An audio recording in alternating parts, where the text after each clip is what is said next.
Alrighty, good morning, Mary. How you doing? I'm good. Good morning, everybody. Hi. Love you guys. Right now, we're gonna head out to the mailbox and put our Menards rebate Our first ever in a mailbox in a new mailing out thing. in a new mailbox at our new address. Right? Yep. Our first outgoing mail. So we're gonna head out Woo-hoo. there and talk a little bit as we go. We still have this 30-yard dumpster, which we intend on filling. We're working on it. You can see how we're packing it real nice and neat. Someone's gonna come and recycle those wires, so don't worry about that. We just wanted to get it out of the way. But you know, it's a Saturday morning here in South Haven. Gray morning. Right? It's pretty gray and cool, but at least it's not windy, you know. But pretty soon these trees will, you know, the hardwoods in there will be turning color, the leaves, you know.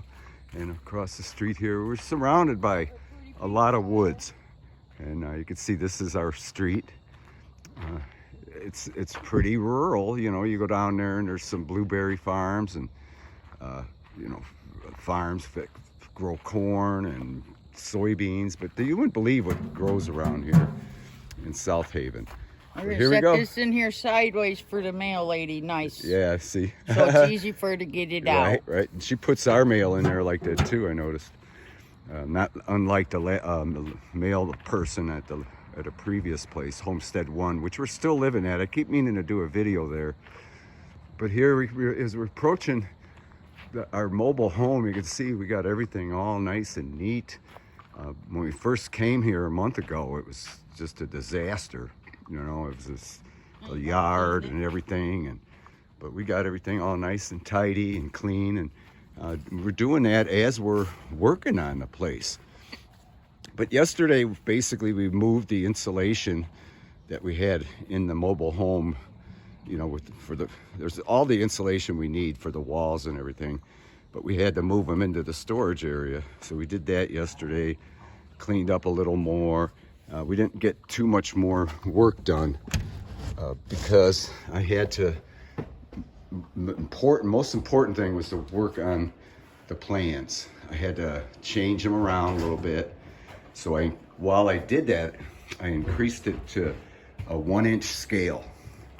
As you can see there, this is a 4 by 8 foot table there that I temporarily put up. I got a sheet of masonite, so it's nice and smooth, but I got the 1-inch scale plans going. I still have to draw in cabinets and things like that. Kitchen cabinets go here, and then this is the bathroom with the shower, vanity, and toilet. And this is the second bedroom and master bedroom, complete with closets and a very wide, 3.5 foot wide corridor with the utility corridor here with the 2 doors that are existing. So basically that's the same as this plans we did here, but it just flipped this way. This hallway here is now here. You know, it's on the west wall instead of the east wall. And that was so we can put a window in the second bedroom, because if you could see the original plans, the second bedroom, there was no window, because here's where the addition is. That's their existing addition. So, but this wound up being better because the corridor is along here and we could still have access into the existing addition, which we're using as storage. And then, you know, we still have this entrance and the corridor with the washer. I know washer will be there, dryer, and then water heater and furnace. And then with this fine 3.5 foot wide corridor. So everything's gonna be real roomy. The kitchen's gonna be open to the living room, but I'm gonna do that today. You know, but the plans were important simply because we have to figure out exactly where the plumbing's going and electrical and things like that. So we can't just do it randomly on site, even though it's a small trailer. Still have to have plans to know, you know, where to put things.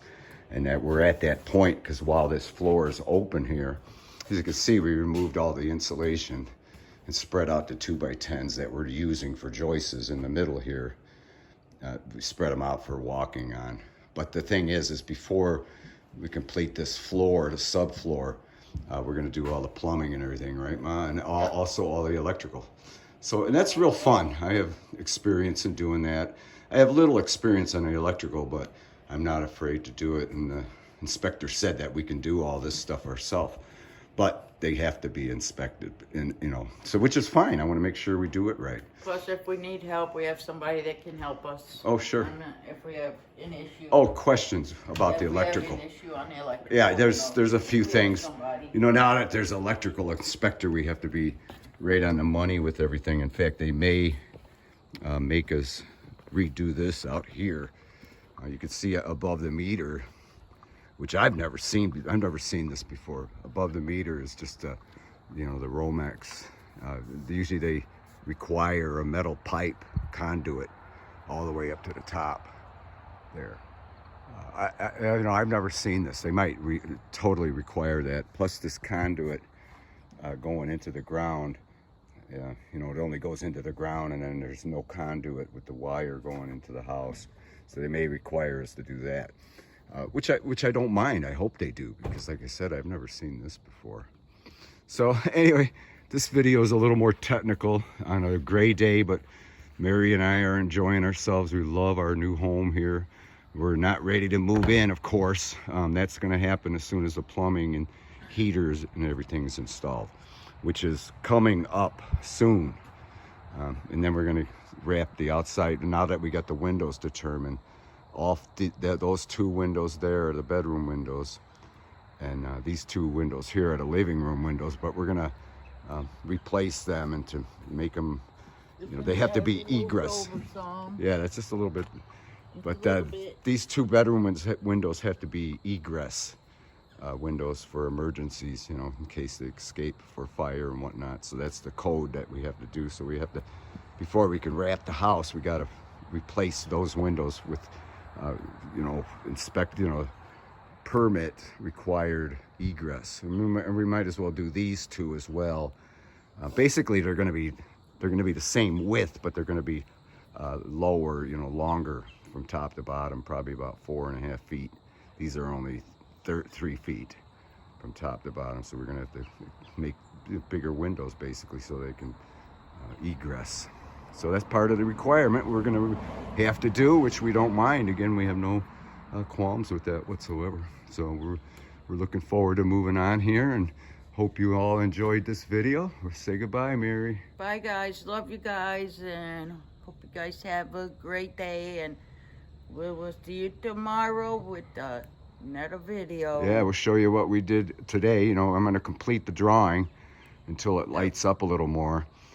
We have to get temporary lights in here now. The days are getting shorter and whatnot.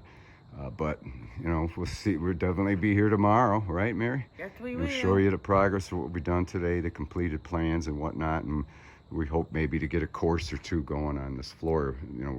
At which point we have to get the duct work and plumbing materials and stuff like that.